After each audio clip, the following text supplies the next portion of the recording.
Cease fire की घोषणा हो गई है। यही नहीं, एक और घोषणा हुई है कि किसी न्यूट्रल जगह पर भारत और पाकिस्तान व्यापक मुद्दों पर भी बातचीत करेंगे। बात कहां से शुरू हुई थी? मिट्टी में मिला देंगे, वहां से शुरू हुई थी और बात सीज फायर पर खत्म नहीं हुई, बल्कि उससे भी जाकर एक तरह से अटकती है दोनों देशों के बीच बातचीत पर। इन सवालों को इस फ्रेम में भी देखा जाएगा कि प्रधानमंत्री मोदी ने झुका दिया या झुक गए, दिखा दिया या क्या कर दिया, क्योंकि जाहिर है इसके बाद बीजेपी विजय यात्राएं भी निकालेगी। तो कई सवाल हैं यह भी कि सीज फायर में भारत को क्या मिला, पाकिस्तान को क्या मिला, और पाकिस्तान को कुछ भी मिला तो क्यों मिला। 9 मई की रात खबर आई कि पाकिस्तान को अंतर्राष्ट्रीय मुद्रा कोष से लोन मिल गया, जिसका विरोध भारत ने किया। सीज फायर की घोषणा से युद्ध समर्थकों में खुशी की लहर है या नहीं?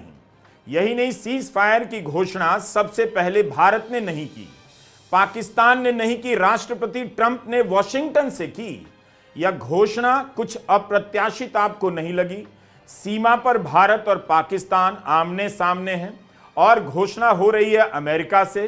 तो यह है वो हिस्सा जिसे अमेरिका के राष्ट्रपति ने सोशल पर और एक्स पर पोस्ट किया। लिखा कि देर रात तक दोनों देशों के बीच अमेरिका की मध्यस्थता के बाद मुझे इसकी घोषणा करते हुए खुशी हो रही है कि भारत और पाकिस्तान पूरी तरह से और तुरंत ही सीज फायर के लिए तैयार हो गए हैं। क्या यह तीसरे देश का हस्तक्षेप नहीं है?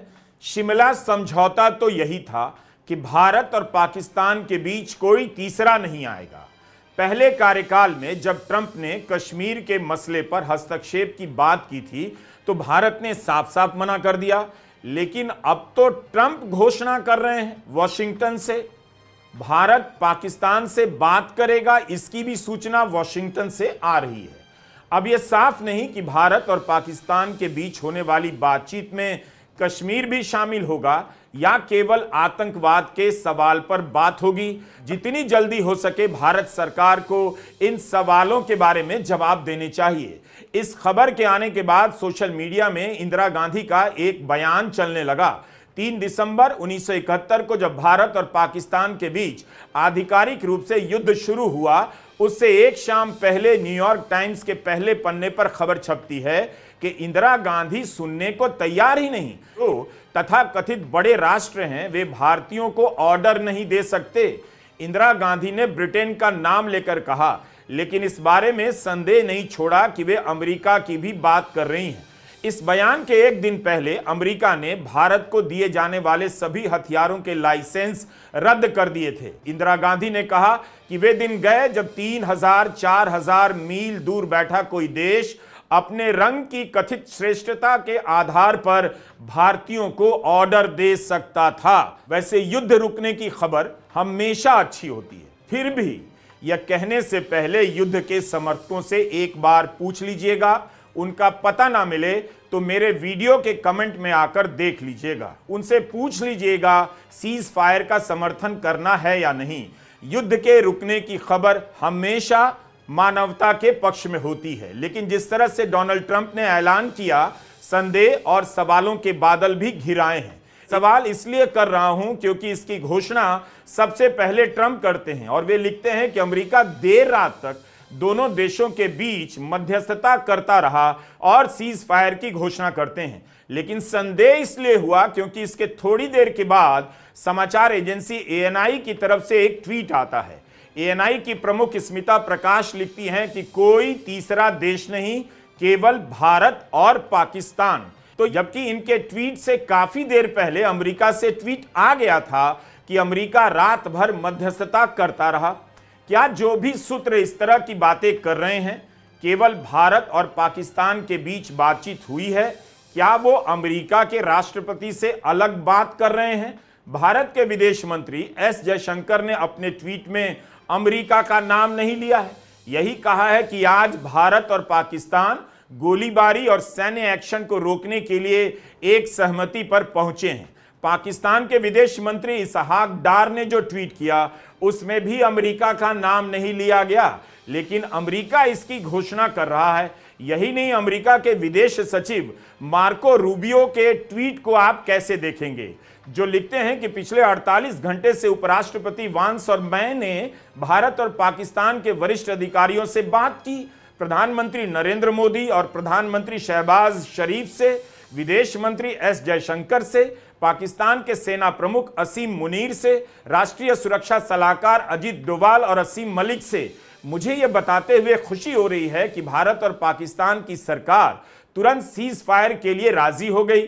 हम शांति का मार्ग चुनने के लिए प्रधानमंत्री मोदी और प्रधानमंत्री शरीफ की उनके विवेक और व्यवहारिकता की तारीफ करते हैं। अब बताइए, भारत कहता रहा है कि आतंकवाद के मसले पर पाकिस्तान से बात नहीं करेगा। मोदी सरकार ने किसी भी तरह की बातचीत बंद कर दी थी, तो क्या अब पाकिस्तान के साथ बातचीत होगी? इसे कैसे देखा जाए? भारत क्यों तैयार हुआ? सिंधु जल संधि को लेकर क्या फैसला हुआ? भारत ने तो निरस्त कर दिया था, क्या उसे बहाल किया जाएगा? एक दिन पहले तक अमेरिका के उपराष्ट्रपति वांस कह रहे थे कि उन्हें भारत और पाकिस्तान के मसले के बीच नहीं पड़ना। उनके बयान को लेकर आलोचना होने लगी कि अमेरिका ने पल्ला झाड़ लिया, जबकि भारत अमेरिका को फ्रेंड कहता है और पाकिस्तान की तरफ झुका नजर आता है। लेकिन यहां तो कुछ और मामला सामने आ गया। अमेरिका मध्यस्थता करता रहा और सीज फायर का ऐलान सबसे पहले कर बैठता है। आज गोदी मीडिया के कवरेज का मजाक दुनिया भर में उड़ रहा है। क्या यह कभी पता चल पाएगा कि 8 मई की रात गोदी मीडिया को इतनी सारी भ्रामक खबरें कौन दे रहा था? बहुत सारे सवाल पीछा करेंगे। सीज फायर की खबर से युद्ध के समर्थकों को कितनी खुशी होगी, या तो अमेरिका के राष्ट्रपति ही बता सकते हैं। नियंत्रण रेखा के पार गोलीबारी भी की, जिसके परिणाम स्वरूप भारतीय सेना के कुछ जवान हताहत हुए और घायल हुए। कुछ सवाल और हैं। विदेश सचिव विक्रम मिस्री से जब पूछा गया क्या पाकिस्तान के हमले में भारत का कोई विमान भी नष्ट हुआ है, तो उन्होंने इस खबर का खंडन नहीं किया, बल्कि कहा कि समय आने पर जवाब देंगे। वह जवाब कब दिया जाएगा? उन लोगों का क्या होगा जो बलूचिस्तान तक पहुंचने का वीडियो बना रहे थे? क्या वे इस सीज फायर के बाद बलूचिस्तान जा सकेंगे अपनी कविताओं को लेकर? उनका क्या होगा जो पाकिस्तान साफ कर देने की खबरें चला रहे थे, जो खबरों से ज्यादा इसकी चिंता में थे कि हर एक्शन में मोदी जी का फैसला दिखाई दे? युद्ध से फाइनल समाधान नहीं निकलता है, या उन एंकरों की गलती थी जो युद्ध से फाइनल सॉल्यूशंस की बात करते हैं? अब उन्होंने जीवन में पढ़ाई लिखाई की नहीं, तो उसमें आपकी कोई गलती नहीं। एक बार फिर से गोदी मीडिया के लिए बड़ा इम्तहान होगा। जाति गणना के सवाल पर हाल ही में झटका खा गया तो आवाज ही बंद हो गई।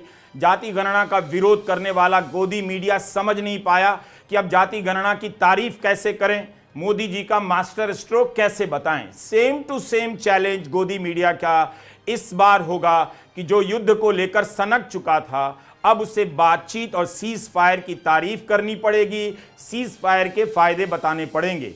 क्या गोदी मीडिया यह सब कर पाएगा? मुझे लगता है बिल्कुल कर पाएगा, क्योंकि जब आप पत्रकारिता नहीं करते हैं तो इतना तो करना ही पड़ेगा। नमस्कार, मैं रवीश कुमार।